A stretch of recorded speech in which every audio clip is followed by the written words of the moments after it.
Hello everyone, my name is Oscar Benitez Jr. and today I will be presenting one of the many cases that's found in the very popular book by neurologist Dr. Oliver Sacks, The Man Who Mistook His Wife for a Hat.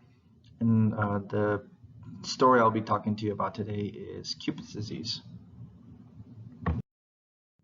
So the patient that I'm going to talk about is an 89-year-old woman by the name of Natasha. And at about 88, Natasha is known for being a rather quiet, temperate, even shy kind of person. And she suddenly experiences a flip switch that changes her way of being. And she ends up being the complete opposite by having this sense of feeling youthful and revitalized. Even her friends would refer to her being as a flirt, which is not typical of her. And there's suspicion that something may be actually wrong with her, such as an illness. This is where she comes into contact with Dr. Oliver Sacks, and she tells him of her condition or what's been going on with her in the past year. And she even suspects that it may be due to something called Cupid's disease, which was a new term to Dr. Oliver Sacks for referring to syphilis.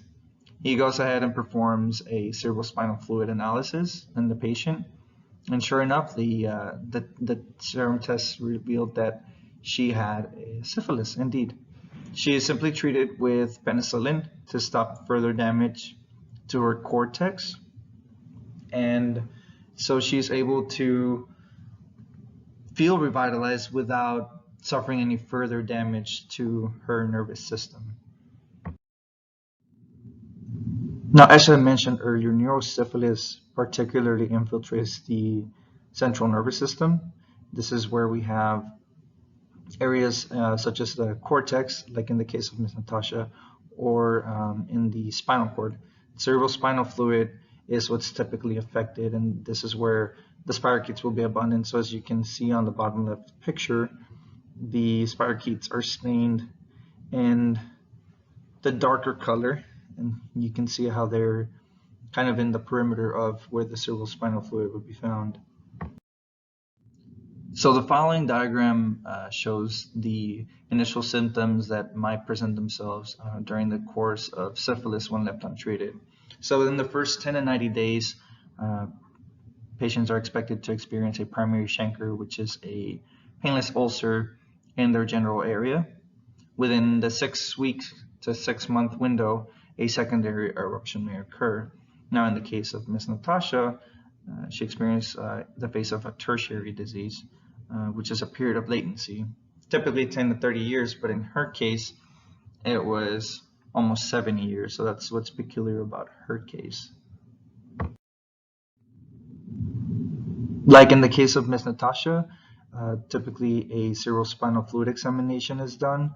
So the picture on the right shows a cerebrospinal fluid analysis that comprises of performing a spinal tap in the lower area of the spinal cord, and this allows for serum screening tests to check for syphilis infection.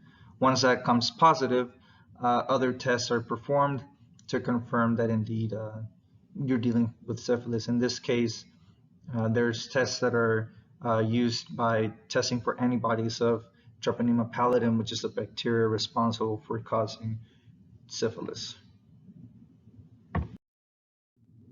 Treatment available for neurosyphilis or syphilis patients consists of either penicillin, like in the case of Miss Natasha, or ceftriaxone sodium.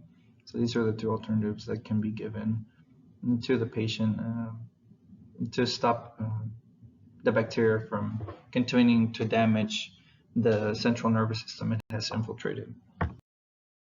In closing, although there are not that many Cupid's disease cases as the ones of Miss Natasha, thanks to regular STI checks for sexually active people, so once they discover that they are infected, they simply are just given penicillin and they go on about their way without having to suffer adverse effects later on in their life, like Miss Natasha did. There is an area of interest among HIV positive patients who may also be infected with syphilis and developing neurosyphilis. Now, the co-infection is believed to make it even more difficult for a diagnosis, so this is a great area to to dive into and research further. So thank you all very much for joining me in this little journey of one of the cases of Dr. Oliver Sacks.